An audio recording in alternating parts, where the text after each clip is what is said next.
Mamá, todo tu dinero pasará a mi cuenta el próximo mes.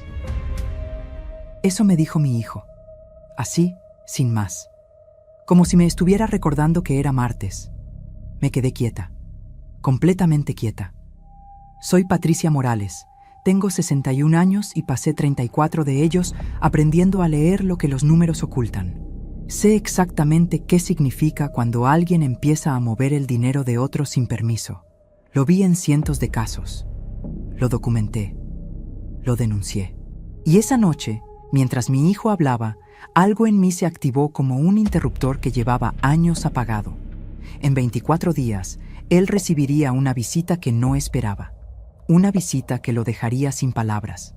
Pero antes de contarte lo que pasó esa noche, necesitas saber quién soy yo.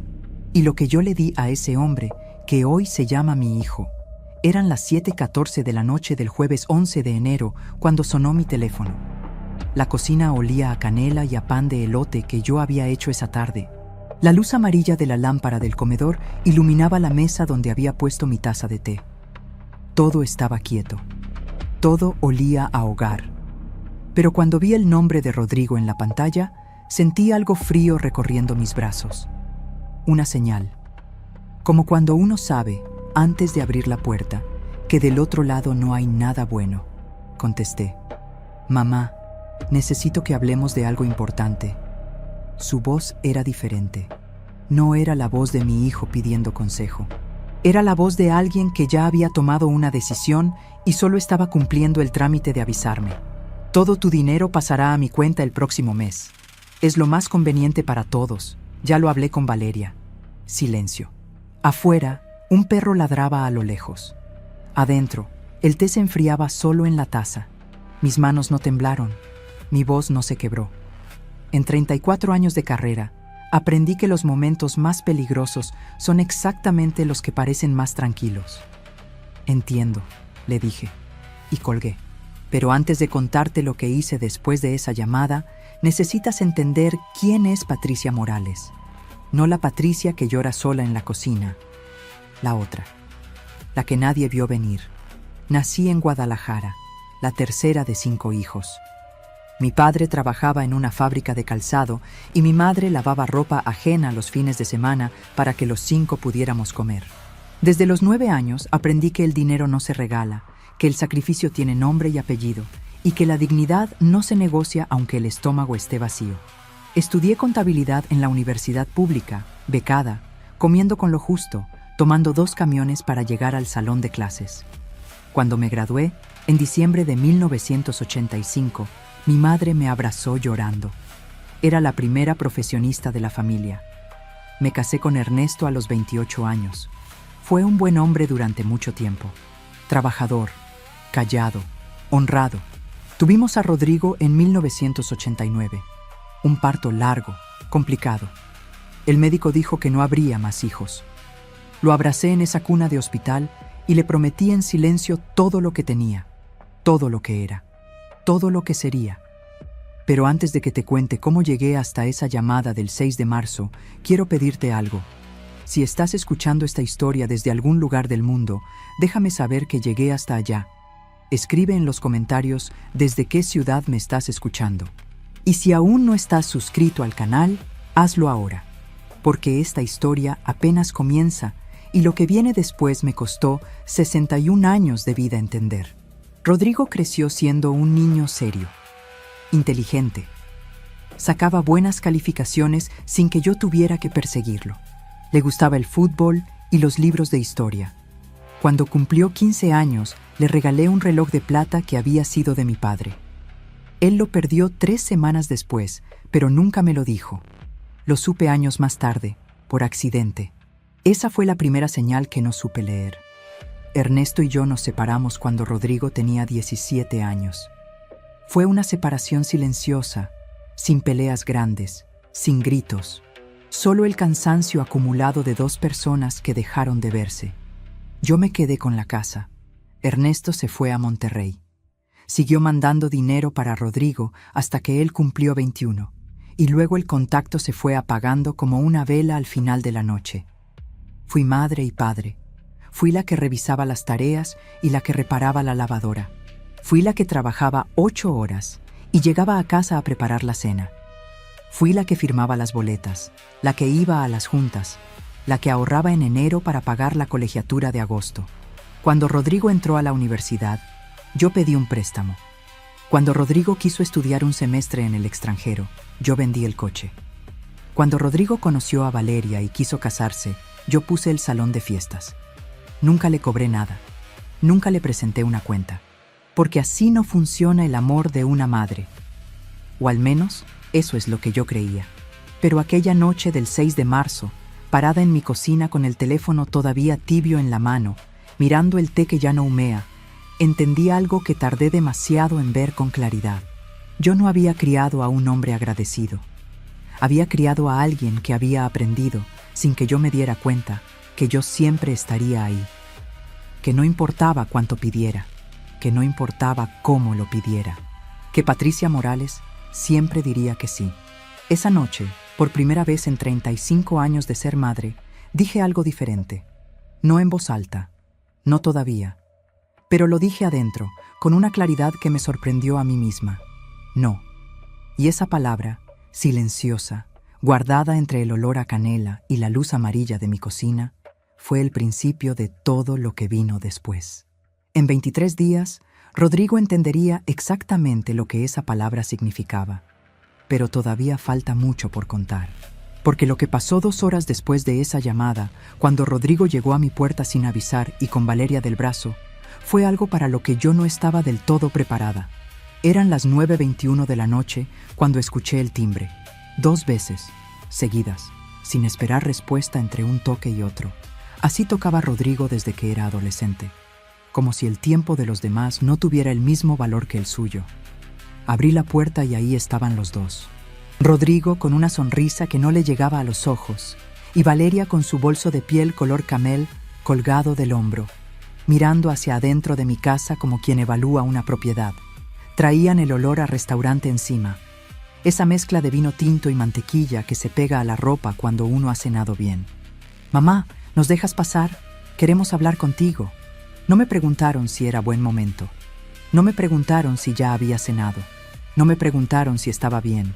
Sencillamente entraron. Y lo que vino después fue algo que, aunque ya lo esperaba, todavía me dolió de una manera que no sé explicar del todo. Pero antes de contarte lo que dijeron esa noche sentados en mi sala, necesito que entiendas algo sobre Valeria. Porque para entender lo que pasó en esos 23 días, necesitas conocer a la mujer que estaba detrás de muchas de las decisiones de mi hijo. Y lo que yo descubriría sobre ella más adelante cambiaría todo lo que creía saber. Valeria Guzmán tenía 38 años. Había conocido a Rodrigo en una convención de trabajo hace 6 años. Ella era coordinadora de ventas en una empresa de tecnología. Elegante, segura de sí misma. La primera vez que me la presentaron, en un restaurante de la colonia Polanco, llegó 25 minutos tarde y no se disculpó. Rodrigo tampoco lo mencionó. Me regaló una sonrisa perfecta y me dijo que había oído hablar mucho de mí. Yo guardé eso en algún lugar de la memoria y seguí adelante. Porque así hacemos las madres. Seguimos adelante. Los primeros 2 años de su relación, yo me esforcé. Los invitaba a comer los domingos. Preparaba los platillos favoritos de Rodrigo.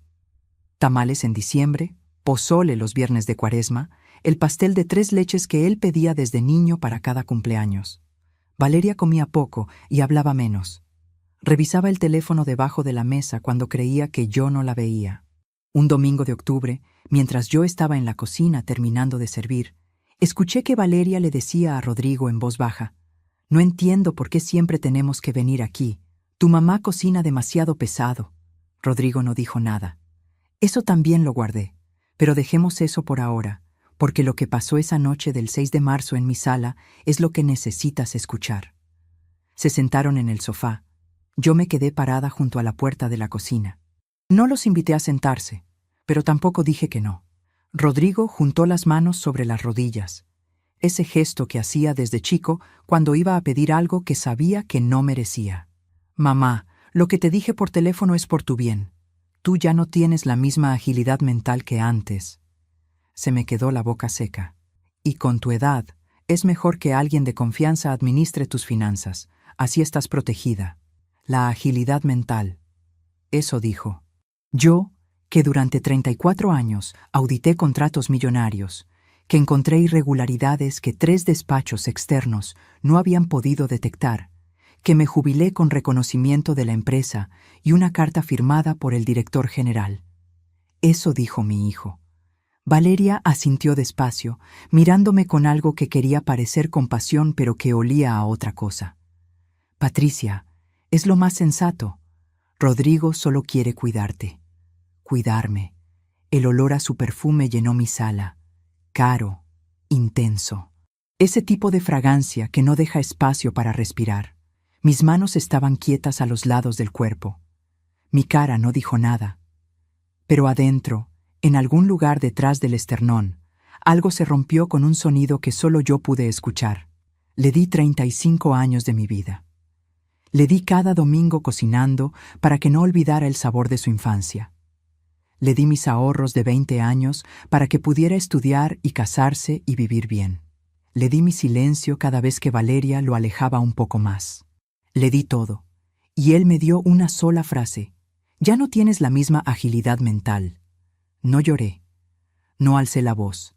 Lo miré a los ojos con una calma que, más tarde, cuando estuviera sola, me asustaría a mí misma. Voy a pensarlo, les dije. Y eso fue todo. Se fueron 20 minutos después, sin haber tomado ni el agua que no les ofrecí. Rodrigo me besó la mejilla en la puerta con esa frialdad que se disfraza de normalidad. Valeria me dijo, «Hasta pronto», sin voltear a verme. Cerré la puerta. Me fui directo al cuarto, abrí el cajón de mi escritorio y saqué una libreta verde que usaba para apuntes personales. Escribí la fecha, la hora y lo que Rodrigo me había dicho palabra por palabra. Los dos, por teléfono y en persona. Esa noche escribí en mi libreta verde lo que acababa de pasar, cada palabra, cada segundo, con la misma precisión con la que había documentado irregularidades durante 34 años. Ahora bien, para entender por qué Rodrigo llegó a ese punto, necesito contarte lo que pasó 3 años antes. Porque esa noche del 6 de marzo no fue el principio. Fue el resultado de algo que yo había ido dejando pasar, error tras error, con la misma justificación que usan todas las madres que aman demasiado. Es mi hijo, va a cambiar. Todo comenzó en febrero de 2022, cuando Rodrigo me llamó para pedirme dinero por primera vez. No para una emergencia, para remodelar la cocina de su departamento. Me dijo que estaban algo cortos ese mes. Le presté 28,000 pesos. Me dijo que me los devolvería en cuanto cobrara. Nunca los devolvió. No porque no pudiera. Eso lo entendí mucho después, cuando revisé en mi libreta la cantidad de veces que había dicho «estamos cortos», mientras Valeria publicaba fotos en sus redes sociales desde hoteles boutique de Valle de Bravo y Tulum. Pero hay algo más que necesitas saber sobre esos 3 años. Algo que descubrí en enero de este año y que todavía me cuesta trabajo nombrar. Algo que cambió completamente mi manera de entender lo que estaba pasando. Ya llegaré a eso. Primero necesito contarte lo que pasó el domingo siguiente, el 9 de marzo. Cuando Rodrigo apareció de nuevo, esta vez con una propuesta que sonó razonable. Tan razonable que por un momento, solo por un momento, pensé que quizás me había equivocado. Que quizás había juzgado mal la situación, que quizás mi hijo solo estaba preocupado por mí. Ese momento de duda casi me cuesta muy caro. El domingo 14 de enero, Rodrigo llegó solo, sin Valeria. Eran las 12:47 de la tarde y yo estaba sentada en el patio trasero con mi café, leyendo. Hacía ese tipo de sol suave que tiene marzo en Guadalajara, el que calienta sin quemar, el que te invita a quedarte quieta un rato más de lo que deberías. El jazminero que planté hace 12 años estaba floreciendo. Todo olía a tierra húmeda y a mañana tranquila. Era el tipo de tarde que uno quiere proteger. Y entonces sonó el timbre. Cuando abrí y vi que venía solo, algo en mí quiso creerle antes de que dijera una sola palabra. El cuerpo tiene esa memoria antigua, la de madre, la que responde antes de que el juicio alcance a intervenir. Entró con cara de niño arrepentido. Traía una bolsa con pan dulce de la panadería que yo frecuentaba cuando él era chico. La Esperanza, en la calle Juárez.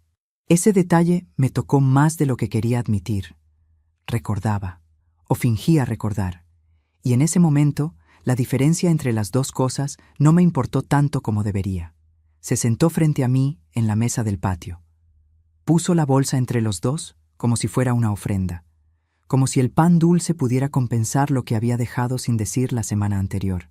Mamá, creo que la semana pasada no me expliqué bien. Respiré despacio. Lo escuché. Me dijo que no quería quitarme el dinero, que solo quería ayudarme a administrarlo, que Valeria tenía experiencia en finanzas y podía orientarme, que él estaba preocupado porque una vecina mía, doña Carmen, había sido víctima de una estafa el año pasado, y él no quería que me pasara lo mismo. Usó la palabra proteger 3 veces en 5 minutos. Lo conté. Todo sonaba razonable. Todo sonaba a Rodrigo, al Rodrigo de antes, al que me llamaba los domingos y me preguntaba si había comido bien. Tomé un sorbo de café. El pan olía a vainilla y azúcar glass. Afuera, un pájaro cantaba en el jazminero. Y yo, Patricia Morales, auditora con 34 años de experiencia detectando cuando los números no cuadran, estuve a punto de creerle. A punto. Porque justo cuando iba a decirle que lo pensaría, recordé algo. Recordé que 3 días antes, el jueves por la noche, Rodrigo me había dicho por teléfono que el dinero pasaría a su cuenta. No a una cuenta compartida.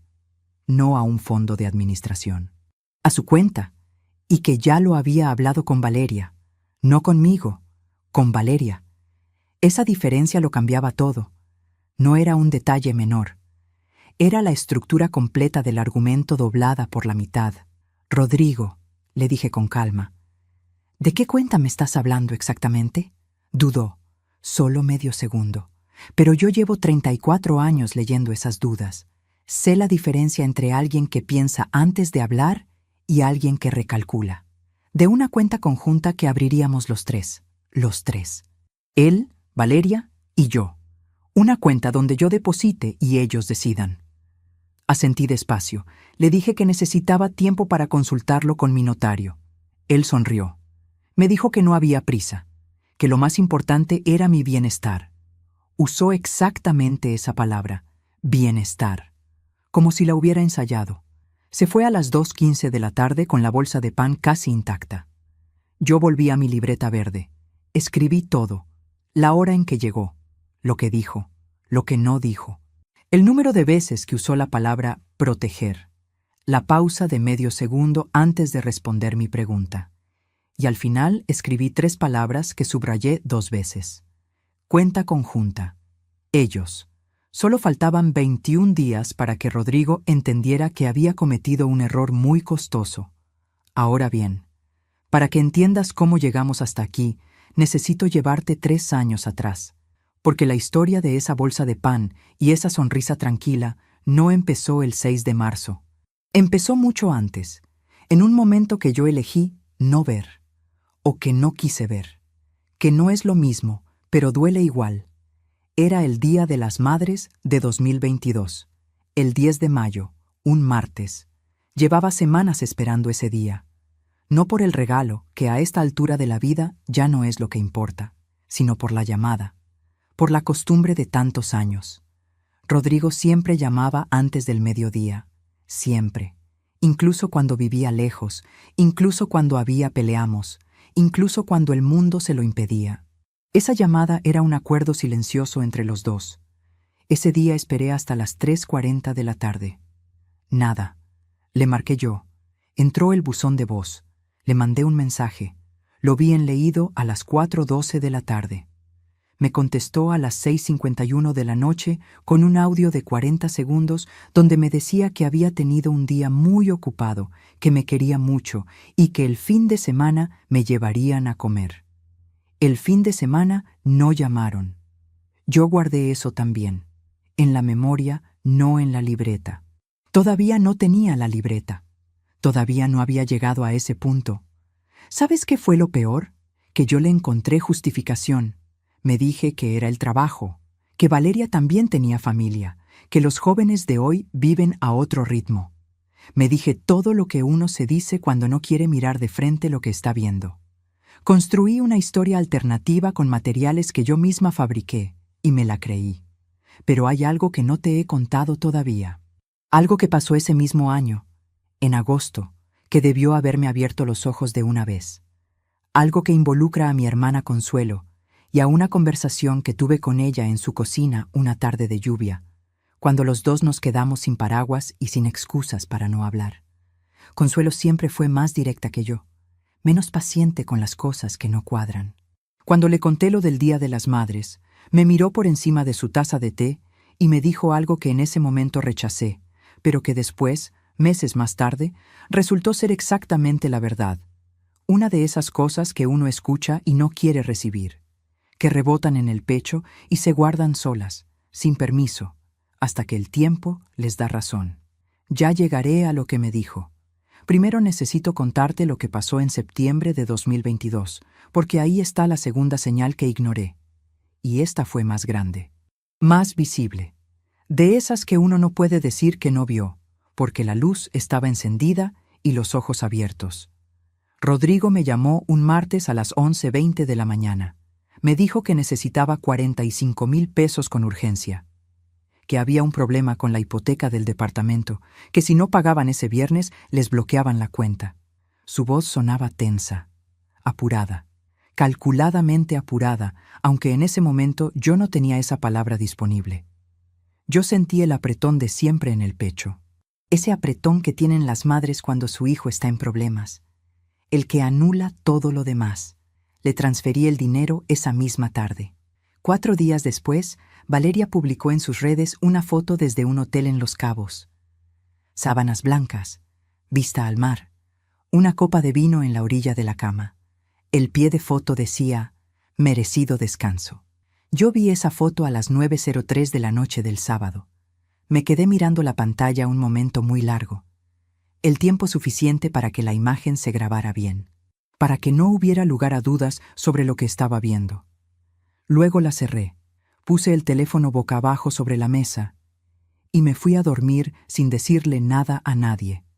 Hoy sé que eso fue un error, pero en ese entonces todavía me decía que quizás el dinero del hotel era de Valeria, que quizás ella tenía ahorros propios, que quizás yo estaba malinterpretando, que quizás. Y mientras yo me convencía de todos esos quizás, Rodrigo aprendía algo sobre mí que yo misma no había terminado de aprender. Que Patricia Morales no hace preguntas incómodas. Que Patricia Morales da y calla. Que Patricia Morales siempre va a estar ahí. Pero lo que ninguno de los dos sabía todavía, ni Rodrigo ni Valeria, era que en enero de este año yo había encontrado algo guardado en un correo electrónico que Rodrigo olvidó cerrar en mi computadora una tarde que vino a visitar. Una de esas visitas cortas, de las que duran menos que el café. Se fue deprisa y dejó la sesión abierta. Algo que leí 2 veces, muy despacio, con las manos quietas sobre el teclado y el corazón haciendo un ruido extraño en el pecho. Algo frío y claro y perfectamente escrito. Algo que no dejaba lugar a interpretaciones. Algo que lo cambiaba todo, y que todavía faltaban 18 días para que él lo supiera. ¿Y tú? ¿Alguna vez confiaste en alguien que no lo merecía? ¿Alguna vez ignoraste una señal porque el amor era más fuerte que la evidencia? Escríbelo en los comentarios. Quiero leer tu historia. Porque a veces necesitamos saber que no estamos solos en estas cosas. Que mirar para otro lado no es debilidad. Que simplemente somos humanos. Sigamos. Porque lo que pasó en octubre de 2023, cuando Rodrigo me pidió algo que nunca debió pedirle a una madre, fue el momento en que todo empezó a acelerarse. Y también fue el momento en que yo, sin saberlo todavía, empecé a documentar. No con intención. Al principio fue casi por instinto. Pero ya llegaré a eso. Octubre de 2023 llegó con un frío inusual para Guadalajara. Yo lo recuerdo porque esa semana había sacado del closet el suéter azul marino que me regaló mi madre antes de que ella muriera. Grueso, de lana, con 2 botones en el cuello. Lo uso poco porque me da miedo gastarlo. Porque hay cosas que uno conserva no para usarlas, sino para saber que siguen ahí. Pero ese octubre hacía el tipo de frío que pide algo familiar encima. Algo que te abrace sin pedirte nada. Fue el martes 17 de octubre, a las 6:38 de la tarde, cuando Rodrigo me llamó con lo que llamó una propuesta. Necesitaban que yo me mudara con ellos. No por mucho tiempo, me dijo. Solo mientras Valeria se recuperaba de una operación de rodilla que tenía programada para noviembre. Alguien tenía que estar en casa durante el día. Alguien de confianza. Yo tenía tiempo, decía. Yo estaba jubilada. Yo vivía sola. Todo era verdad. Y sin embargo, cada oración sonaba como una llave girando en una cerradura que no era mía. Como si alguien hubiera construido ese argumento con mucho cuidado, pieza por pieza, sabiendo exactamente qué teclas tocar. ¿Cuánto tiempo, Rodrigo? 2 meses, mamá, máximo. Hubo una pausa. Una de esas pausas que uno llena con todo lo que no dice. Yo la llené con 29 años de ser su madre. Me mudé el 3 de noviembre con 2 maletas y la certeza incómoda de que estaba cometiendo un error. Pero me dije lo de siempre. Es mi hijo. Necesita ayuda. ¿Qué clase de madre le dice que no a su hijo cuando lo necesita? Y además, 2 meses pasan rápido. Ya había pasado cosas más difíciles. Lo que nadie me había explicado era que 2 meses significaba otra cosa en el calendario de Rodrigo y Valeria. La operación de Valeria duró 40 minutos. La recuperación, según el médico, era de 3 semanas con reposo moderado. A los 12 días ya caminaba sin problema por el departamento. La vi cruzar la sala con paso firme un miércoles por la mañana mientras yo fregaba la estufa. No dijo nada, yo tampoco, pero yo seguía ahí, cocinando, limpiando, cuidando. Nadie me dijo que podía irme. Y hay algo muy particular en esa frase que tardé mucho en entender. Que nadie te diga que puedes irte no es lo mismo que pedirte que te quedes. Es más efectivo, porque te deja a ti cargando con la decisión de marcharte, con la culpa de abandonar, con el peso de ser quien rompe algo.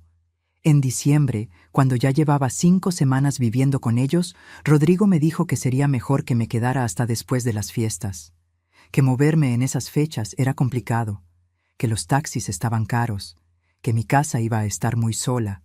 Mi casa, la misma casa donde él creció. La misma casa que yo había pagado sola durante 24 años, en la que pinté cada cuarto 2 veces y en la que planté el jazminero que hoy ya tiene 12 años. Esa casa estaba sola porque yo estaba aquí, en el departamento de él, lavando los platos de Valeria a las 7 de la mañana. Pero ya llegaré a la Navidad, porque lo que pasó el 24 de diciembre de 2023 es algo que todavía me cuesta trabajo contar sin que se me haga un nudo en la garganta, sin que las manos se me quieran quedar quietas. Primero necesito que sepas lo que pasaba en el día a día, porque el maltrato grande siempre viene precedido de muchos maltratos pequeños que uno va normalizando sin darse cuenta, como el agua que desgasta la piedra, no con un golpe, sino con la constancia. Valeria tenía una manera de hablarme que nunca era abiertamente grosera. Era más sutil que eso, más trabajada. Me corregía la forma de doblar la ropa. Me decía que el arroz me quedaba un poco pasado, con una sonrisa que no era sonrisa. Cuando yo hablaba en la mesa, ella revisaba el teléfono. Cuando yo contaba algo de mi trabajo anterior, algo que había vivido y que tenía valor, ella cambiaba el tema antes de que terminara la oración, como si mis palabras ocuparan un espacio que ella necesitaba para otra cosa. Un día de noviembre, escuché que le decía a Rodrigo en el cuarto, creyendo que yo no podía oírlos desde la cocina. ¿Hasta cuándo va a estar aquí tu mamá? Ya me tiene harta. Rodrigo respondió algo en voz muy baja que yo no alcancé a escuchar. Pero lo que sí escuché fue su tono. Tranquilo, sin defenderme. Con esa serenidad que tienen las personas cuando una conversación no les incomoda porque ya están de acuerdo con lo que se está diciendo. Esa noche, mientras lavaba los trastes de la cena, el agua fría del grifo me cayó en las manos y yo me quedé quieta bajo ese chorro un momento más de lo necesario, pensando, contando. recordando cuántas veces en los últimos años Rodrigo había elegido ese tono. Ese silencio que es una forma de estar de acuerdo sin decirlo. Que es, a su manera, la forma más cobarde de traicionar a alguien. Tomé el teléfono y fotografié el mensaje que me había mandado en octubre invitándome a quedarme. Solo por guardar la fecha. Solo por tener el registro. Solo porque algo en mí, ese algo que se activa después de 34 años leyendo números y detectando inconsistencias, me dijo que podría necesitarlo. No sabía todavía que ese sería el primero de muchos registros. Llegó el 24 de diciembre. Yo había pasado 3 días cocinando. Bacalao, romeritos, ponche con tejocotes y caña, buñuelos espolvoreados con azúcar. El departamento olía a lo que debe oler una casa en Nochebuena. A canela, a naranja, a algo caliente y dulce que te recuerda que hay cosas que valen la pena. Que el año tuvo momentos difíciles, sí, pero que aquí estamos, alrededor de una mesa, y eso es suficiente. Puse la mesa para 6. Rodrigo había dicho que vendrían sus cuñados y una pareja de amigos. Saqué los manteles buenos. Acomodé las copas con cuidado. Coloqué la flor de Nochebuena roja que yo misma había comprado en el mercado 3 días antes, cuando todavía pesaba más la esperanza que la sospecha. A las 7 de la noche, cuando ya todo estaba listo y yo me había cambiado y peinado, Rodrigo salió del cuarto con el saco puesto y las llaves en la mano. Valeria lo seguía con el abrigo beige, el bolso colgado al hombro, lista para salir. «Mamá, al final vamos a cenar en casa de los papás de Valeria. Ella quería estar con su familia esta noche». Lo miré. «¿Y cuándo decidieron eso?» «Hace unos días, se me olvidó avisarte. Hay comida de sobra, no desperdicies nada». Salieron a las 7:23 de la noche. Escuché el clic de la cerradura, después el silencio. Uno de esos silencios que no son vacíos sino presencia. El departamento entero respirando alrededor de una mesa puesta para personas que no iban a llegar. Yo me quedé parada en la cocina con el delantal puesto, mirando los 6 platos. Las 6 copas. El bacalao en su cazuela. Los romeritos humeando todavía. El ponche caliente en la olla. La flor de Nochebuena roja que yo misma había comprado en el mercado. Me senté sola. Serví un plato. Comí en silencio mientras afuera los cohetes empezaban a tronar. El bacalao estaba en su punto. Los romeritos, perfectos. El ponche, dulce y caliente. Todo lo que había cocinado con mis manos durante 3 días estaba ahí, intacto, en una mesa puesta para 6 personas que no iban a llegar. Y yo en el centro de todo eso, con mi suéter azul marino y el tenedor en la mano, preguntándome desde cuándo había dejado de importarme lo suficiente. No lloré esa noche. No allí. No todavía. Pero algo se terminó de romper adentro de mí con un ruido muy silencioso. De esos que no se oyen en el momento, pero que uno recuerda años después con una claridad perfecta. Al día siguiente, el 25 de diciembre, a las 10:15 de la mañana, saqué la libreta verde de mi bolsa. Escribí la fecha y escribí lo que había pasado la noche anterior, con todos los detalles. La hora en que salieron, lo que Rodrigo me dijo, el olor de la comida enfriándose sola en la mesa, las 6 copas que nunca se llenaron. Ese fue el día que dejé de documentar por instinto. Ese fue el día que empecé a documentar con propósito. Porque lo que Consuelo me había dicho en agosto de 2022, esa tarde de lluvia en su cocina, cuando el agua golpeaba los vidrios y ninguna de las dos teníamos prisa por ningún lado, empezaba a cobrar un peso que ya no podía ignorar. Me había dicho, con esa franqueza suya que a veces duele más que un golpe, pero que siempre llega al lugar correcto. Patricia, el día que te convengas de que tu hijo te está usando, ya vas a llevar mucho tiempo siendo usada. Tenía razón. Y yo había tardado 16 meses en dejar de buscarle la vuelta a esa frase. Todavía faltaban 11 días para que Rodrigo entendiera el costo de todo eso. Enero llegó, y con enero llegó algo que no esperaba. Rodrigo empezó a hablarme de los gastos del departamento. Con cuidado, como quien tantea el terreno antes de pisar fuerte. Me dijo que la luz había subido, que el mantenimiento del edificio había aumentado, que entre todo se sentía el peso. Lo dijo así. se siente el peso. Yo que llevaba 2 meses y medio cocinando, limpiando, haciendo el mandado, cuidando la casa de lunes a domingo sin recibir un solo peso. Yo que había dejado mi casa sola, mis plantas, mi rutina, mi paz, mis mañanas tranquilas con el café en el patio. Yo que me había despertado a las 6 de la mañana cada día para tener el desayuno listo antes de que ellos salieran, que había fregado y barrido y ordenado y cocinado sin que nadie lo pidiera, porque nadie necesita pedir lo que da por sentado. Yo era el peso. No lo dijo con esas palabras. Nunca lo dicen con esas palabras, pero lo dijo.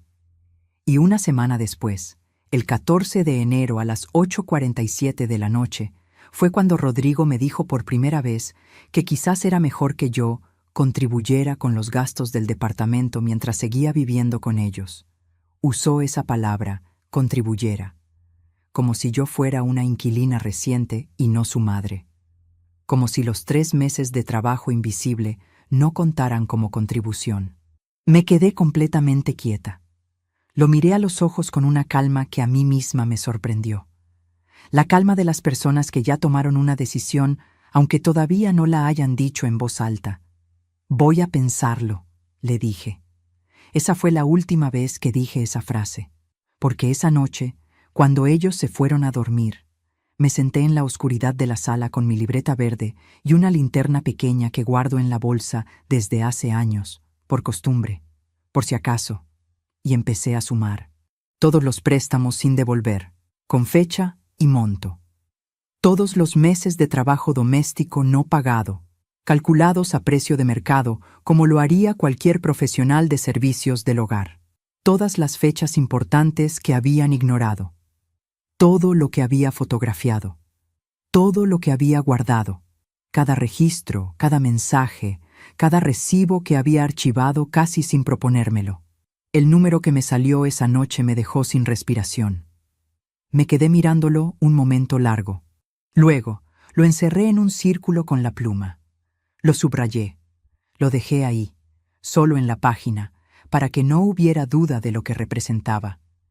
Y todavía ni siquiera había llegado a lo más importante.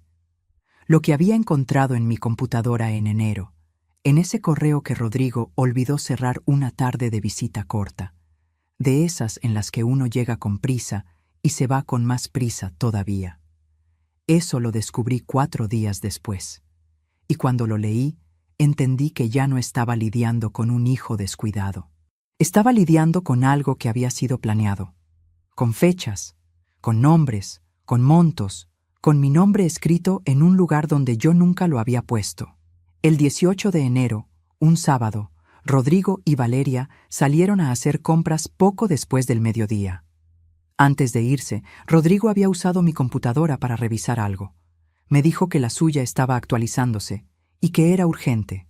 Le dije que sí, como siempre. Se sentó 10 minutos en el escritorio de la habitación que me habían asignado. Tecleó algo y cuando lo llamaron para salir, se levantó rápido y se fue sin cerrar la sesión. Yo entré al cuarto 20 minutos después a buscar un libro. La pantalla seguía encendida. No era mi intención leer nada, lo juro. Me acerqué solo para cerrar la computadora. Pero antes de bajar la tapa, vi el encabezado del correo que estaba abierto. 4 palabras, 12 letras. El tipo de cosa que uno lee y no puede desleer. El asunto decía, Plan Patricia, actualización. Me quedé inmóvil. El remitente era Valeria. Había sido enviado 4 meses antes, en septiembre de 2023, un mes antes de que Rodrigo me llamara con la propuesta de mudarme con ellos. Un mes antes de la llamada a las 6:38 de la tarde, de la voz calculada, de las 2 maletas y la certeza incómoda. Lo leí una vez, lo leí 2 veces. Luego tomé mi teléfono y lo fotografié completo, pantalla por pantalla, sin mover un solo músculo de la cara, con la misma precisión con la que durante 34 años había documentado irregularidades en columnas de números. Después cerré la computadora. Fui a la cocina. Me serví un vaso de agua. Me lo tomé despacio, mirando por la ventana los coches estacionados en la calle de abajo. Un perro cruzó la banqueta. Un niño pasó en bicicleta. El mundo afuera seguía siendo completamente normal. El correo decía, entre otras cosas, que si lograban que yo me mudara con ellos bajo el pretexto de la operación, podrían después argumentar que yo ya no podía vivir sola y usar eso como justificación legal para solicitar una tutela sobre mis bienes. Tutela. Esa palabra tiene un significado muy específico en el derecho. Yo lo sabía. Llevaba 34 años trabajando junto a abogados y notarios. Una tutela sobre una persona mayor implica que alguien más toma el control legal de sus decisiones financieras, de su patrimonio, de su vida, en el sentido más concreto de la palabra. Ellos no querían administrar mi dinero, querían quitármelo, y llevaban meses construyendo el escenario para hacerlo, paso a paso, con paciencia, con la frialdad de quien planea algo a largo plazo porque sabe que el tiempo le conviene. Respiré. Una vez, 2 veces. Miré mis manos sobre el fregadero y estaban completamente quietas. Esa quietud que ya no me asustaba. Esa quietud que yo reconocía como la señal de que algo en mí había tomado una decisión sin pedirle permiso al resto. Sin drama, sin lágrimas. Solo con esa claridad extraña que viene cuando uno deja de sorprenderse y empieza a moverse. Cuando Rodrigo y Valeria regresaron esa tarde, yo estaba sentada en la sala leyendo. Les sonreí. Pregunté si habían encontrado todo lo que buscaban. Valeria dijo que sí con ese tono suyo de siempre. Rodrigo puso las bolsas en la cocina y me preguntó si quería que pidiéramos algo de cenar. Le dije que no, que yo ya tenía algo preparado. Cené con ellos esa noche. Hablé de cosas sin importancia. El clima, una serie que habían mencionado la semana anterior, el precio del jitomate en el mercado. Mi voz era normal. Mi cara era normal. Nadie que nos hubiera visto desde afuera habría notado nada distinto. Por dentro, cada segundo de esa cena era un dato más que estaba registrando. Al día siguiente, el 19 de enero, a las 8:15 de la mañana, mientras Rodrigo y Valeria dormían todavía, tomé mi teléfono y marqué el número de Consuelo. Contestó al segundo timbrazo.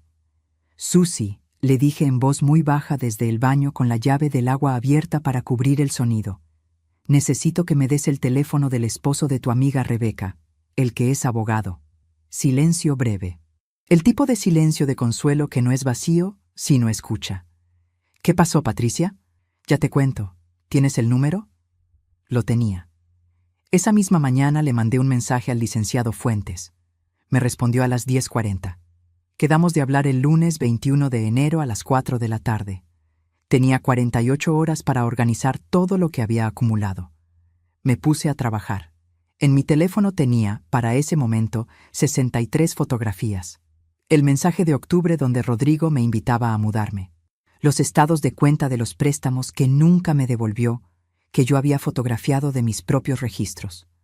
La conversación de enero, donde me pedía que contribuyera con los gastos. El correo de Valeria.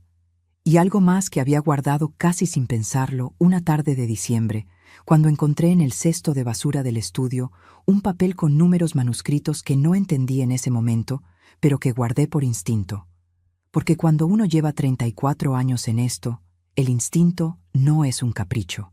Es experiencia acumulada. Ese papel. Tardé 3 días en entender qué significaban esos números. Eran los datos de 2 de mis cuentas bancarias. Alguien los había anotado a mano, con la letra de Valeria. Cuando el licenciado Fuentes vio ese papel el lunes 21 de enero, dejó de escribir en su libreta y me miró por encima de los lentes. Hubo un silencio de 4 o 5 segundos que en esa oficina pequeña se sintió mucho más largo. «Señora Patricia», me dijo despacio, «usted no tiene un problema familiar. Usted tiene un intento de fraude patrimonial». Esas palabras sonaron en el cuarto pequeño de su oficina, con un eco que yo sentí en los huesos. Fraude patrimonial. Mis manos seguían quietas sobre mis rodillas.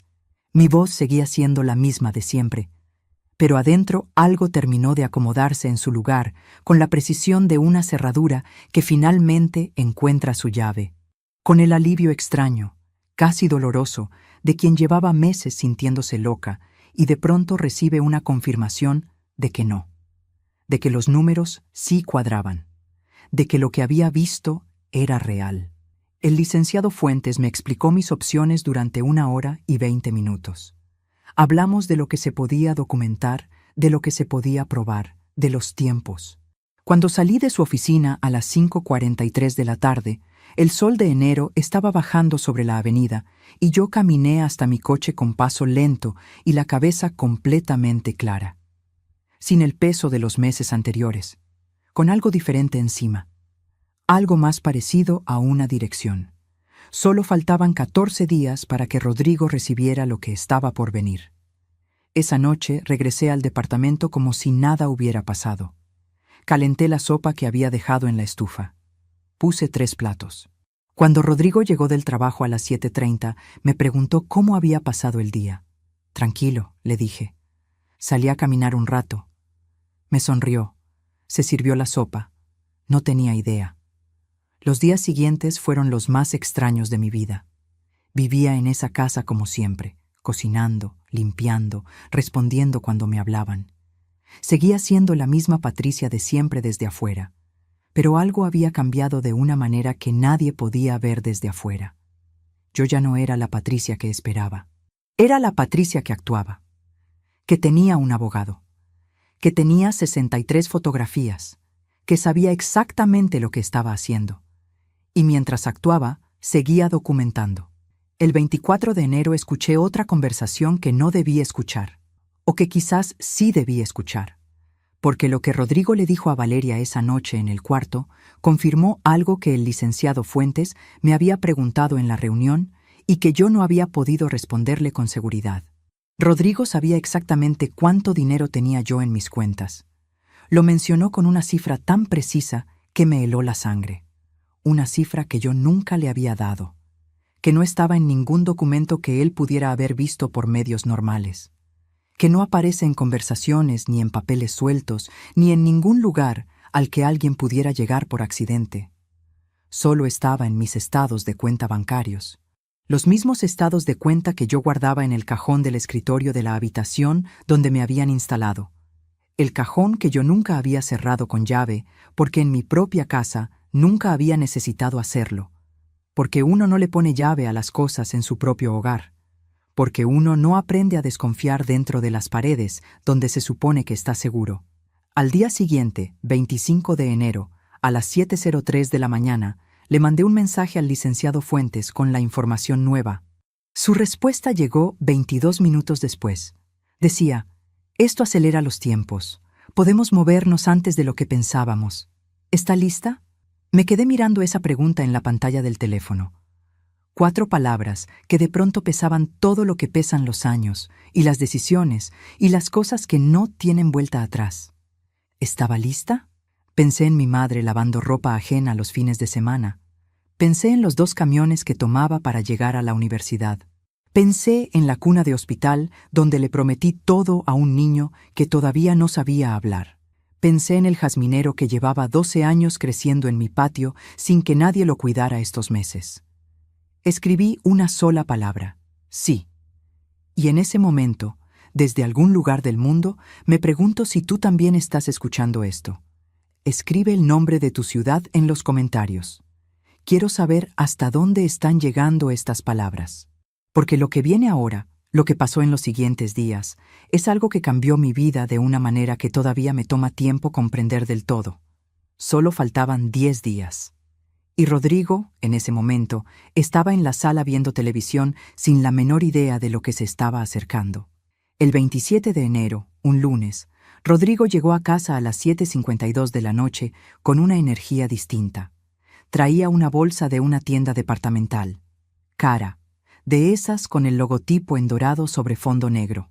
La puso sobre la mesa del comedor sin decir nada y se fue directo al cuarto a cambiarse. Valeria abrió la bolsa con esa naturalidad suya. Sacó una bufanda de cashmere color vino, se la enrolló en el cuello frente al espejo del pasillo y dijo, casi para sí misma, perfecta. Yo estaba en la cocina terminando de lavar los trastes del Sena.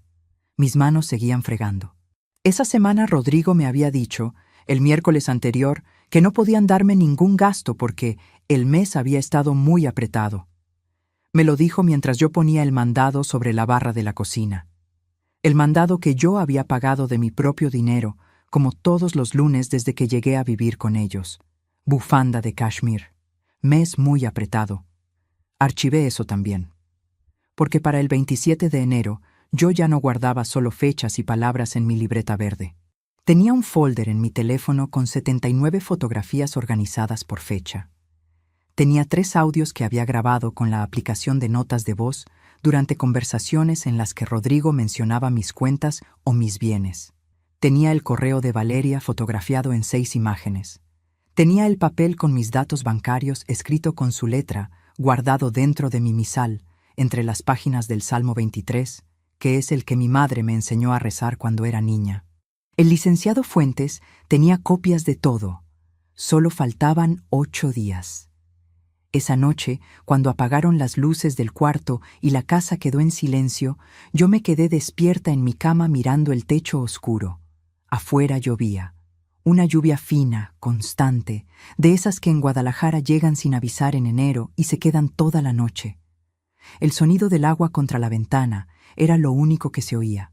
Pensé en todo lo que había construido sola.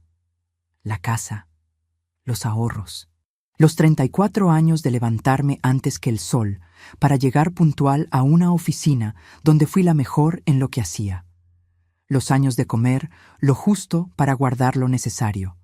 La jubilación que administré con cuidado durante 4 años para que me alcanzara bien y para dejar algo cuando me fuera. Todo eso lo había construido yo, con estas manos, con este cerebro que mi hijo decía que ya no funcionaba bien. Y ahora estaba acostada en una cama prestada, en una habitación que no era mía, escuchando llover, esperando el momento de recuperar lo que siempre había sido mío. ¿Sabes qué se siente eso? Es una mezcla de tristeza y furia que no cabe en ninguna palabra sola.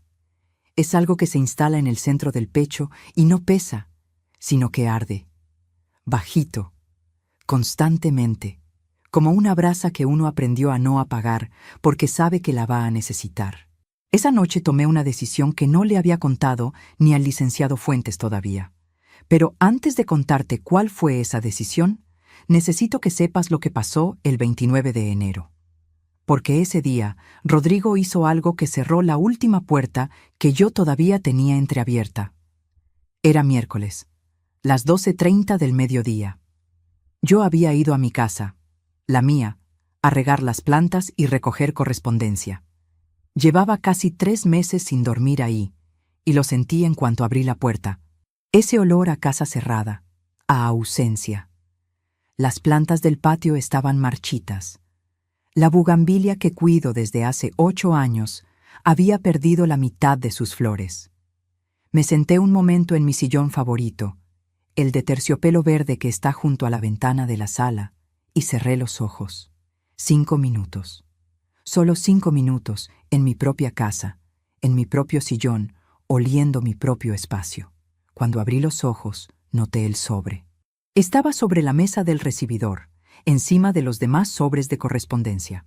Blanco, sin membrete, con mi nombre escrito a mano. Lo abrí. Era una carta de 2 párrafos, sin fecha, sin firma.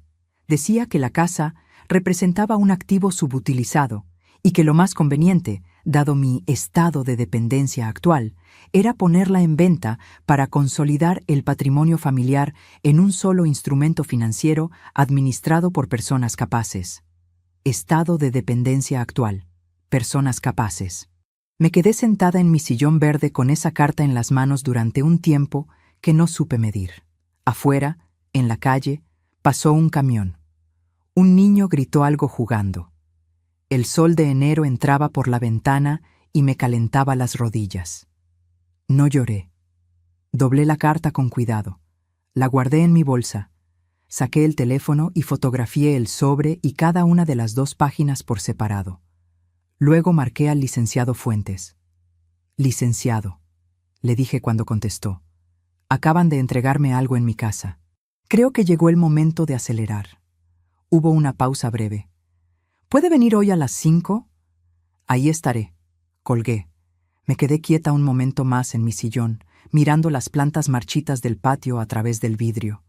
Le di mi tiempo, le di mi dinero, Le di mi juventud haciendo malabares entre el trabajo y la crianza.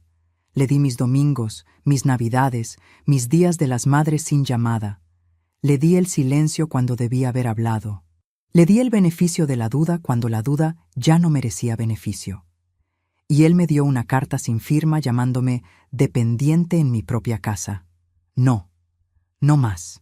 En la reunión de las 5, el licenciado Fuentes revisó la carta, la comparó con los demás documentos y me miró con una expresión que mezcla la seriedad profesional con algo que se parece al asombro. Señora Patricia, con lo que usted ha reunido en estas semanas, tenemos base suficiente para proceder en 3 frentes simultáneos. Primero, una denuncia formal por intento de fraude patrimonial contra persona mayor. Segundo, una notificación legal a su hijo y a su nuera informándoles de las consecuencias de continuar con este plan.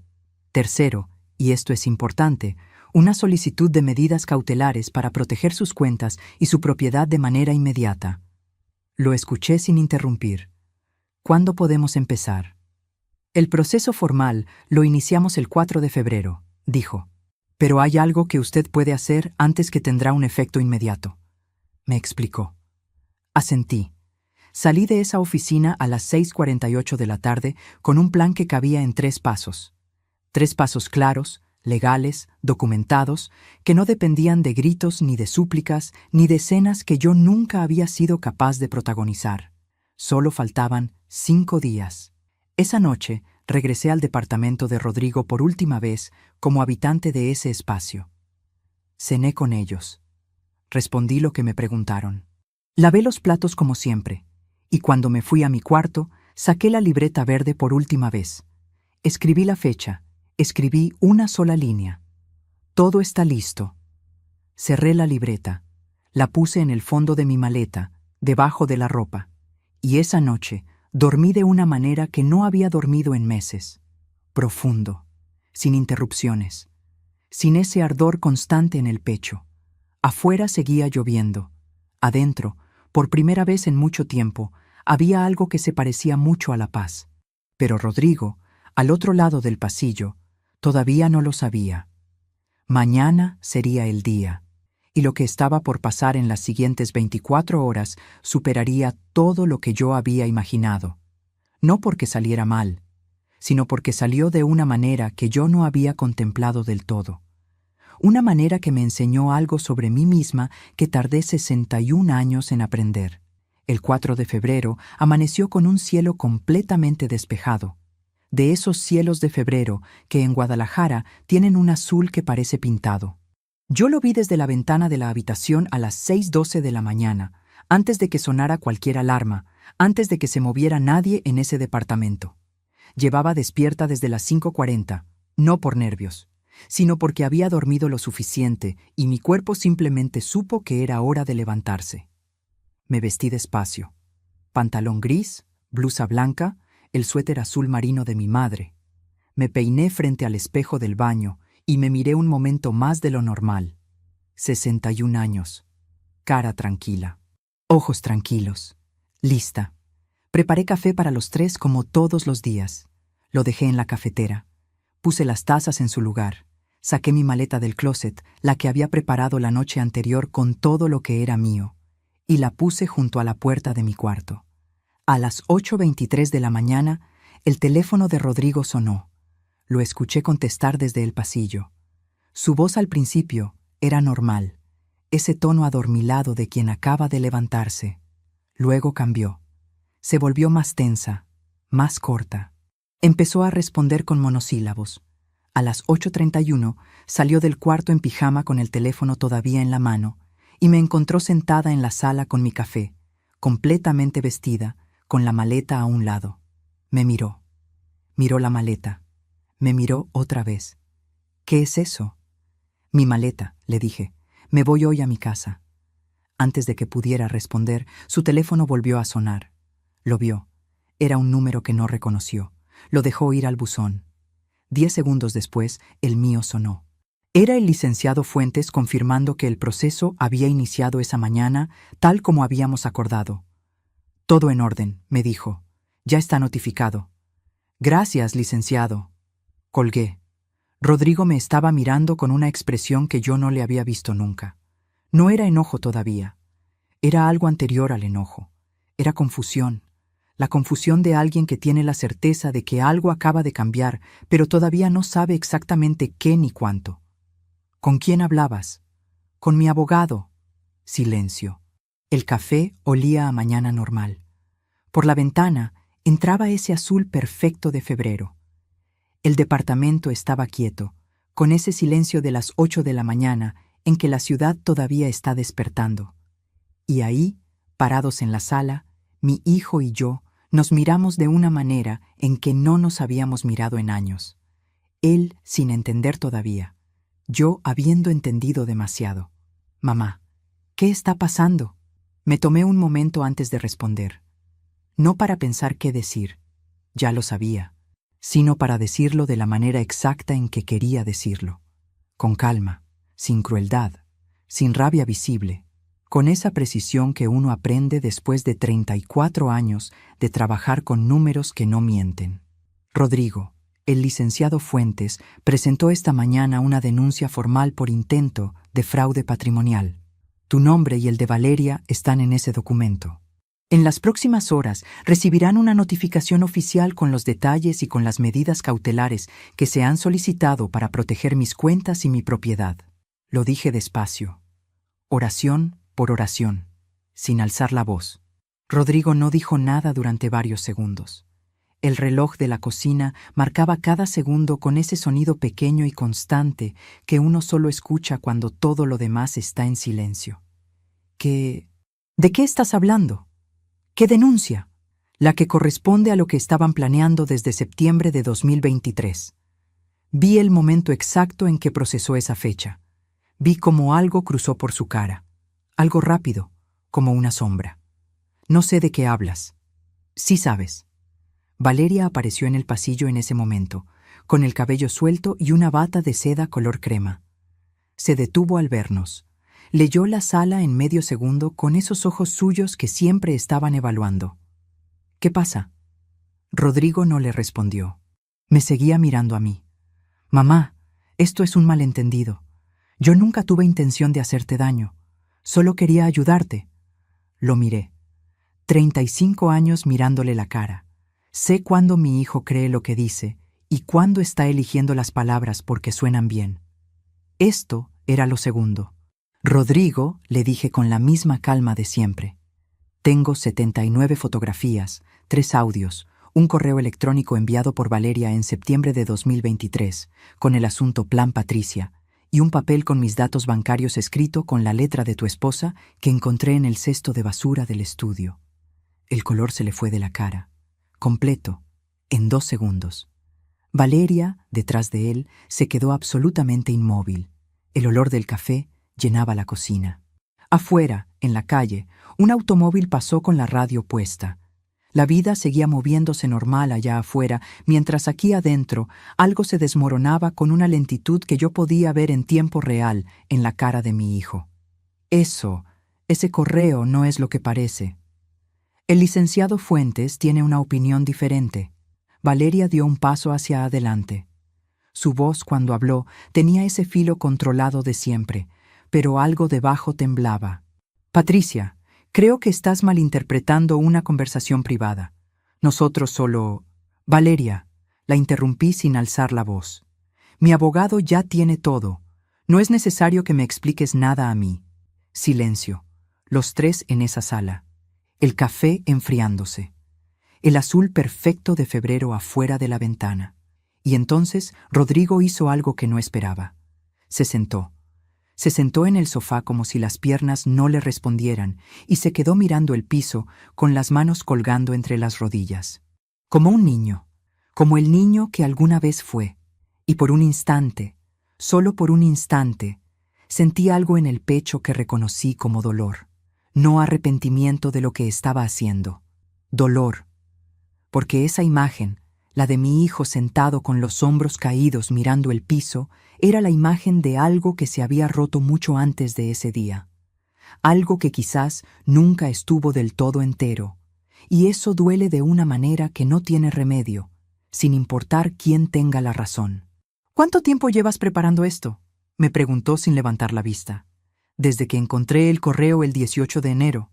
¿Y todo este tiempo viviste aquí sabiendo? Sí. Levantó los ojos. ¿Cómo pudiste? Respiré despacio antes de responder. De la misma manera que tú pudiste sentarte a cenar conmigo durante 3 meses mientras planeabas quitarme lo que tardé una vida en construir. No lo dije con crueldad, lo dije como lo que era. Un hecho, limpio y exacto como una columna de números que cuadra. Valeria intentó hablar otra vez. Algo sobre malentendidos, sobre conversaciones fuera de contexto, sobre la posibilidad de resolver esto en familia sin necesidad de abogados. La miré un momento. Ya no es una conversación familiar, Valeria. Es un proceso legal. Cualquier cosa que quieran decir, díganla a través de su abogado. Me levanté. Tomé mi taza de café y me la terminé de pie, mirando por la ventana ese cielo azul de febrero. Luego la lavé, la sequé y la dejé en su lugar en el escurridor. Tomé mi maleta. «Mamá». La voz de Rodrigo sonó diferente, más pequeña. «¿Esto no tiene solución?». Me detuve en el pasillo. Pensé en la Nochebuena sola frente a 6 platos. Pensé en el Día de las Madres sin llamada. Pensé en los 45,000 pesos transferidos la misma semana que Valeria publicó la foto desde Los Cabos.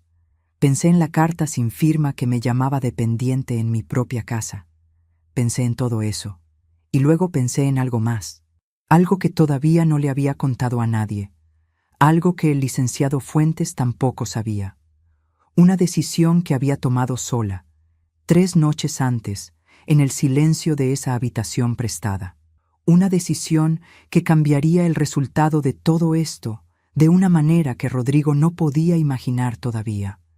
Pero antes de contarte cuál fue esa decisión, necesito preguntarte algo.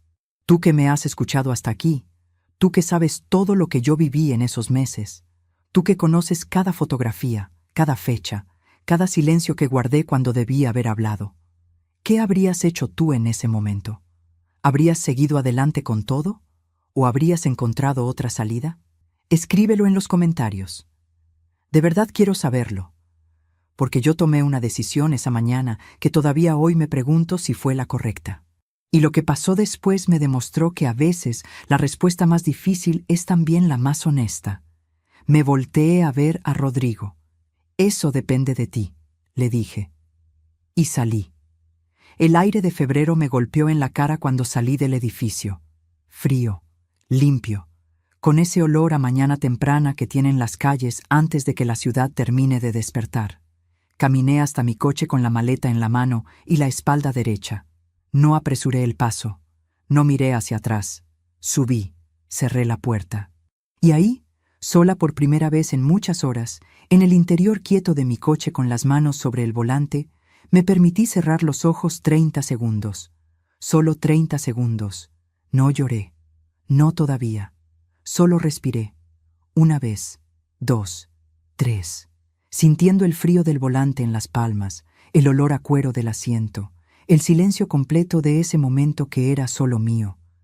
Luego abrí los ojos, arranqué el motor y manejé hacia mi casa. Cuando abrí la puerta de mi casa, ese 4 de febrero, a las 9:15 de la mañana, lo primero que hice fue abrir todas las ventanas. Dejé que entrara el aire, que entrara la luz. Fui al patio y miré la bugambilia que había perdido flores durante mi ausencia. Estaba maltratada pero viva, con esa terquedad silenciosa que tienen las plantas que sobreviven solas. La entendí de una manera nueva. Calenté agua, me hice otro café, me senté en mi sillón verde junto a la ventana, y por primera vez en 3 meses, el silencio de mi propia casa no pesaba, descansaba, pero la mañana no había terminado. A las 11:40, el licenciado Fuentes me llamó para confirmar que la notificación formal había sido entregada en el domicilio de Rodrigo, que las medidas cautelares sobre mis cuentas estaban activas desde las 9 de la mañana, que nadie, bajo ninguna circunstancia, podía mover un solo peso de lo mío sin mi autorización expresa y sin pasar por un proceso legal que los dejaría completamente expuestos. ¿Cómo respondieron cuando recibieron la notificación?, Le pregunté. El receptor, que fue su nuera, firmó el acuse sin decir nada. El notificador me reportó que cerró la puerta inmediatamente después. Me imaginé esa escena. Valeria frente a la puerta, el papel en la mano, la cara que debió haber puesto. No sentí satisfacción, sentí algo más sobrio que eso, algo que se parece a cuando uno termina de cuadrar una auditoría muy larga y complicada. No alegría, certeza. Licenciado, necesito contarle algo que no le he dicho todavía. Adelante. Le hablé de la decisión que había tomado 3 noches antes en la habitación prestada, la que nadie más sabía, la que había estado guardando porque necesitaba estar segura antes de decirla en voz alta. Hubo un silencio breve al otro lado. ¿Está segura de eso, señora Patricia? Completamente. Otro silencio. Es usted una mujer extraordinaria, dijo finalmente. No, soy una madre, que aprendió tarde, pero aprendió. Colgué. Los días siguientes fueron extraños de una manera que no esperaba. Yo pensaba que una vez en mi casa, una vez con el proceso iniciado, sentiría algo grande. Alivio, quizás. O la euforia silenciosa de quien finalmente dice basta. Pero lo que sentí fue más parecido al cansancio honesto de alguien que acaba de terminar un trabajo muy largo. Y debajo del cansancio, algo que tardé 2 días en identificar. Tristeza. No por lo que había hecho, sino por lo que había tenido que hacer. Por los años que habían hecho necesario que llegáramos hasta aquí. Por el hijo que yo había imaginado y el hombre en que se había convertido. Esa tristeza no tiene culpable claro, o tiene demasiados. Y cargarla sola en mi sillón verde esos primeros días fue la parte más difícil de todo. El 7 de febrero, un viernes, Rodrigo me llamó. Lo dejé sonar. El 8 de febrero me mandó un mensaje. Decía, «Mamá, necesito hablar contigo. Por favor». No respondí. El 10 de febrero me mandó otro. Este decía algo diferente. Algo que me hizo leerlo 3 veces. «Mamá, Valeria se fue. Necesito que sepas eso. Y necesito que sepas que lo que hicimos estuvo mal. No tengo cómo justificarlo». Me quedé mirando ese mensaje un tiempo largo. Sin Valeria. Pensé en cuántas decisiones de los últimos años habían tenido la voz de ella detrás. Cuántas conversaciones, cuántas distancias, cuántos «ya lo hablé con Valeria» antes de hablar conmigo. Y ahora Valeria se había ido. No le respondí ese día, ni el siguiente, pero guardé el mensaje. El 14 de febrero, 10 días después de haber salido del departamento, el licenciado Fuentes me citó en su oficina para la siguiente fase del proceso. Le pedí que esperara. Le dije que había algo que quería intentar primero. Le expliqué. Me escuchó en silencio. «Tiene 2 semanas para intentarlo», me dijo. «Después de eso, el proceso sigue con o sin acuerdo. 2 semanas es suficiente». Esa tarde le dije a Rodrigo que podíamos vernos, que viniera a mi casa, solo él, sin abogados, sin Valeria, sin intermediarios, solo los dos, como debió haber sido siempre. Llegó el 15 de febrero a las 4 de la tarde. Tocó el timbre una sola vez. Esperó. Abrí la puerta y lo vi. Estaba más delgado. Tenía ojeras. Traía una chamarra que yo le había regalado hace 4 años, azul marino, que nunca le había visto poner. No sé si fue consciente o no, pero lo noté. Entró. Se sentó en la misma mesa donde había cenado solo de niño cuando yo llegaba tarde del trabajo, donde había hecho tareas, donde había aprendido a hablar de adulto. No trajo nada. No trajo pan dulce. No trajo gestos calculados. Trajo solo su cara cansada y sus manos juntas sobre la mesa. Bien. Eso era lo único que necesitaba ver. Me senté frente a él. Puse sobre la mesa la libreta verde, sin abrirla. Solo ahí, entre los dos, como lo que era, el registro de todo. Rodrigo la miró. Bajó los ojos. «¿Cuánto tiempo llevas escribiendo en esa libreta?» «Desde la noche que viniste con Valeria a decirme que ya no tenía agilidad mental». Apretó los labios. «Mamá, déjame hablar primero». Me miró. Respiré. Le dije todo lo que no había dicho en años.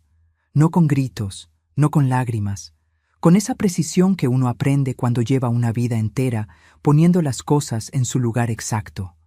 Le dije lo que sentí la Nochebuena sola frente a 12 platos. Le dije lo que pensé el Día de las Madres, esperando una llamada que nunca llegó. Le dije lo que viví cada mañana levantándome a las 6 de la mañana en una casa que no era mía para servir a 2 personas que me trataban como parte del inventario. Le dije lo del correo de Valeria. Le dije lo del papel con mis datos bancarios. Le dije lo de la carta sin firma. Y lo miré a los ojos durante todo el tiempo que hablé, porque yo necesitaba que no hubiera forma de no escucharme, que no hubiera pantalla que revisar ni tema que cambiar, solo mi voz y su cara y la verdad entera entre nosotros. Cuando terminé, el cuarto estaba completamente en silencio. Rodrigo tenía los ojos húmedos. No lloró todavía. Apretaba los labios con esa fuerza de quien está sosteniendo algo desde adentro. Habló despacio. Me dijo que Valeria había llegado a su vida en un momento en que él se sentía pequeño, que ella era segura, exitosa, decidida, que él había empezado a ver el mundo con los ojos de ella sin darse cuenta, que el plan del correo había sido idea de Valeria y que él lo había permitido porque había llegado a un punto en que ya no distinguía entre lo que él pensaba y lo que ella le hacía pensar. Eso no es una justificación, me dijo. Lo sé, solo quiero que entiendas cómo llegué hasta allá. Lo escuché. No lo interrumpí. Cuando terminó, hubo un silencio que ninguno de los dos apuró. Afuera, en el patio, el jazminero movía sus ramas con el viento. El sol de las 5 de la tarde entraba horizontal por la ventana y partía la mesa en 2 mitades de luz y sombra. ¿Qué quieres que pase ahora, mamá? Abrí la libreta verde. Saqué el papel que había preparado la noche anterior. Lo puse sobre la mesa y lo empujé hacia él. Lo leyó. Levantó la vista. ¿Esto es lo que quieres? Sí. Era un acuerdo escrito a mano, sin lenguaje legal, sin términos complicados. 3 puntos. Primero, la devolución documentada y en plazos acordados de todo el dinero que nunca me había regresado desde 2022.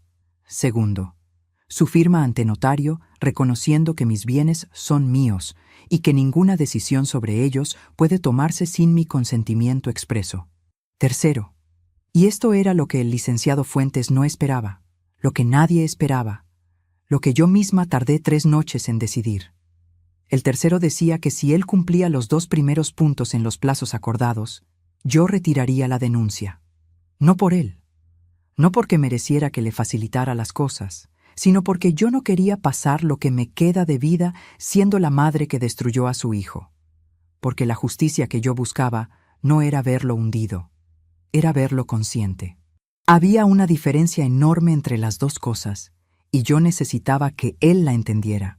Rodrigo leyó el papel 2 veces, lo dobló con cuidado, se lo puso en el bolsillo de la chamarra azul marino. Dame 48 horas para hablar con un abogado y revisar esto bien. Tienes hasta el 17. Se levantó. Se quedó parado junto a la silla un momento, como si hubiera algo más que decir y no encontrara cómo. Mamá, lo miré. Lo que hice no tiene nombre. No, le dije. Tiene nombre. Se llama traición. Y los 2 sabemos cómo se llama. Lo importante ahora es lo que decides hacer con eso. Asintió despacio. Caminó hacia la puerta. La abrí. El aire de febrero entró frío y limpio. Antes de salir se detuvo en el umbral y me miró de una manera en que no me había mirado desde que era muy chico. Sin cálculo, sin agenda.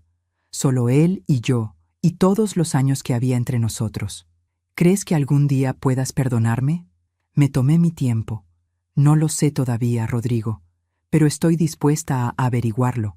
Salió. Cerré la puerta. Me apoyé en ella un momento con la espalda, en el recibidor silencioso de mi casa, y cerré los ojos. El jazminero olía desde el patio. La luz de la tarde pintaba el pasillo de naranja suave.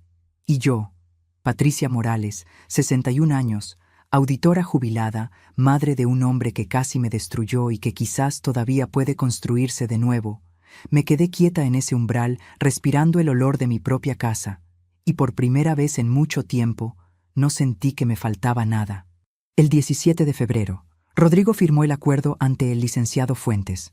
Llegó puntual, solo, con un abogado joven que lo acompañó en silencio y que no objetó ninguno de los 3 puntos.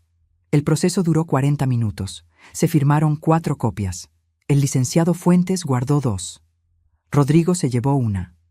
Yo me llevé la otra y la puse dentro de mi misal, junto al Salmo 23, en el mismo lugar donde había guardado el papel, con mis datos bancarios, escrito con la letra de Valeria. 2 papeles muy distintos, en el mismo lugar.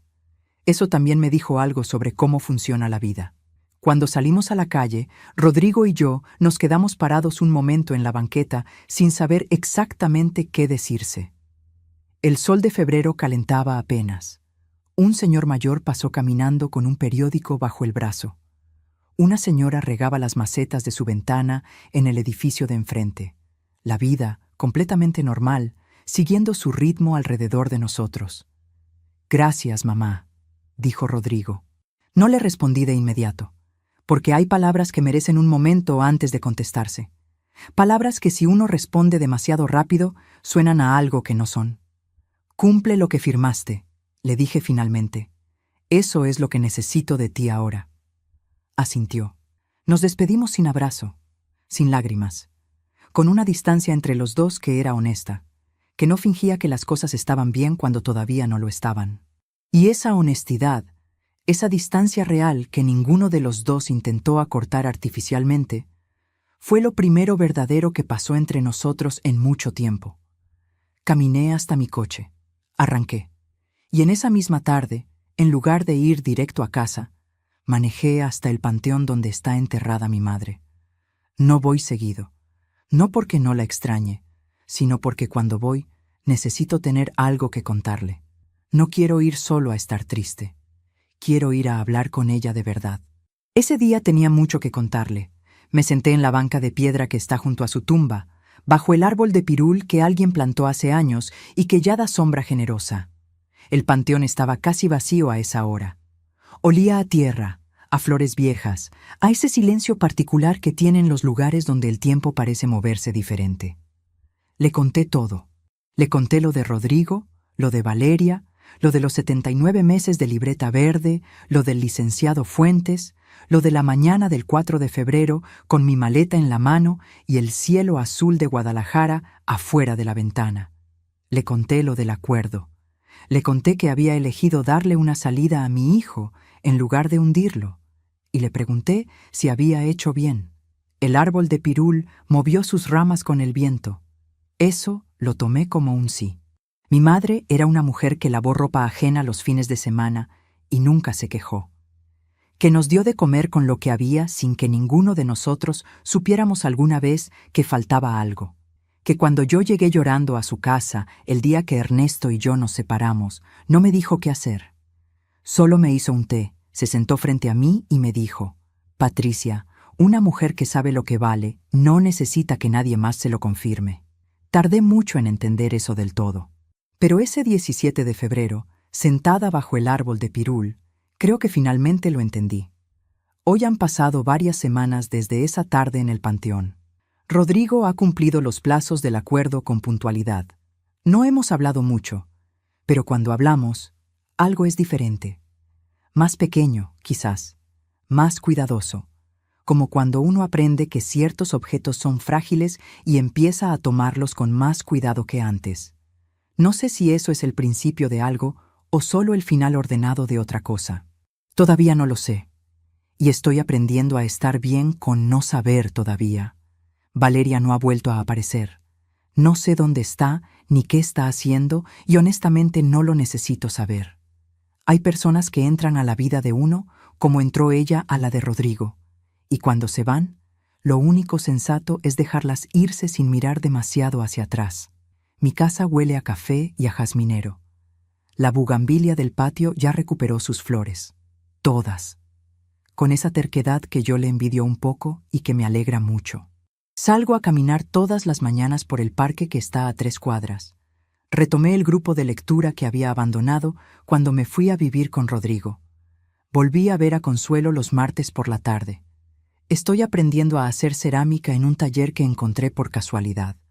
o por lo que a veces uno llama casualidad cuando en realidad es que por fin tienes tiempo para ver lo que siempre estuvo ahí. Me estoy conociendo de nuevo, o quizás me estoy conociendo por primera vez. Porque hay algo que nadie te explica cuando eres madre joven y estás tan ocupada dando que no te queda tiempo para nada más. Nadie te dice que el amor que uno entrega sin medida es hermoso y necesario, pero que también puede convertirse, si uno no pone atención, en la trampa más gentil del mundo. Esa en la que uno entra con los brazos abiertos y de la que cuesta décadas salir. Yo le di todo lo que tenía a mi hijo. Lo crié con lo que me enseñó mi madre. Lo crié con sacrificio y con fe. Lo crié convencida de que el amor suficiente produce gratitud automática. Y me equivoqué. No en quererlo. En creer que querer sin límites era lo mismo que querer bien. Amar bien, aprendí, también significa decir no. También significa no borrarse. También significa recordarle a los demás, con hechos y no solo con palabras, que uno tiene un nombre, una historia y un valor que no se negocia. Eso nadie me lo enseñó. O me lo enseñaron y yo elegí no aprenderlo hasta que el costo de no saberlo se volvió demasiado alto. Pero esto es lo que sí sé ahora, con 61 años, con mi libreta verde guardada en el cajón y mi bugambilia florecida en el patio. Sé que la dignidad no es algo que nos dan, es algo que uno decide sostener incluso cuando cuesta, especialmente cuando cuesta. Que el respeto que no se gana libremente no vale la pena exigirlo con lágrimas. Que hay momentos en la vida en que la decisión más amorosa que uno puede tomar es también la más difícil. Y que esa dificultad no la hace menos correcta. Sé que la sangre no garantiza el respeto. Sé que ser madre es el trabajo más grande que hice en mi vida y también el que más me costó aprender a hacer con límites. Y sé, sobre todo, que nunca es tarde para empezar a ser uno mismo de verdad, ni a los 61 años, ni después de décadas de darse, ni después de una traición que dolió como pocas cosas han dolido. Nunca es tarde. Esa mañana del 6 de marzo, hace ya algunos meses, me quedé parada en mi cocina con el teléfono en la mano y el té enfriándose en la taza. Y me dije en silencio, por primera vez, una sola palabra. No. Hoy esa misma cocina huele a canela y a pan de elote. Mi taza de té está caliente. Y Patricia Morales, finalmente, está en paz.